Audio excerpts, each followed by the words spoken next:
ఏంది ఇంతమంది ఉన్నారని చూస్తురా వీడియో లాస్ట్ వరకు అయితే చూసేయండి. Hello guys, welcome back to అందరినీ ఈరోజు వీడియో ఏమనుకుంటారా, ఈరోజు నేను మా దోస్తుడు అయితే రామోజీ ఫిలిం థియేటర్ పోతున్నాం అనమాట. ఎందుకు అనుకుంటారా, ఈరోజు మా దోస్తానికి అయితే ఎంసెట్ ఎగ్జామ్ అయితే ఉందన్నమాట. అందుకే ఇక మేమైతే స్టార్ట్ అయినాం. ఎల్బీ నగర్ నుంచి రైడ్ తీసుకుంటే ఇక స్ట్రేట్ పోతే మనకి రామోజీ ఫిలిం థియేటర్ అయితే వస్తుంది అనమాట. సో ఇప్పుడే ఎల్బీ నగర్ అయితే దాటినా మేము. ఇక అలా స్ట్రేట్ పోతుంటే మనకి రామోజీ ఫిలిం సిటీ అయితే దగ్గర వచ్చేసి చూస్తురుగా రామోజీ ఫిలిం థియేటర్ అయితే మేము వచ్చేసినాం. రామోజీ ఫిలిం దాటగానే మనం యూటర్న్ తీసుకొని ఇక లెఫ్ట్ తీసుకుంటే మనకి రోడ్ వస్తుంది. చూస్తారు కదా, ఈ రోడ్ అయితే ఫుల్ ట్రాఫిక్ ఉంది. కాలేజ్కి అయితే మేము దగ్గర వచ్చేసినాం. ఈ ఎండలు పోవాలంటే చాలా కష్టం ఉంది మాకైతే.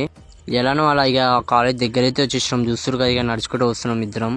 ఇక ఎలానో అలా ఈసీగా కాలేజ్ తాను అయితే వచ్చేసినాం. చూస్తారు కదా కాలేజ్ ఎట్లుందో. రాగానే హాల్ టికెట్ నెంబర్ అయితే చూసేసి వాడు ఎగ్జామ్ రాయడానికి అయితే వెళ్ళిపోయిండు. ఎగ్జామ్ అయితే 3కి స్టార్ట్ అయితే 6 అయితే ఎండ్ అవుతాయి. చూస్తారు కదా, ఇక నాకు ఏం అడగం కాక ఇక అటు ఇటు చూస్తూ ఉంటా.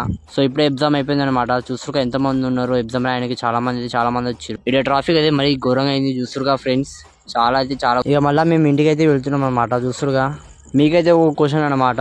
కనిపించే ఈ మూవీ ఫిలిం థియేటర్ ఎవరిదో మీకు తెలిస్తే కామెంట్ చేయండి. సో వీడియో అయితే ఇంతే ఫ్రెండ్స్, నెక్స్ట్ వీడియో వేసుకున్నాం. బాయ్. ఎవరైనా కొత్తగా ఉంటే ఫాలో అయితే చేసుకోండి.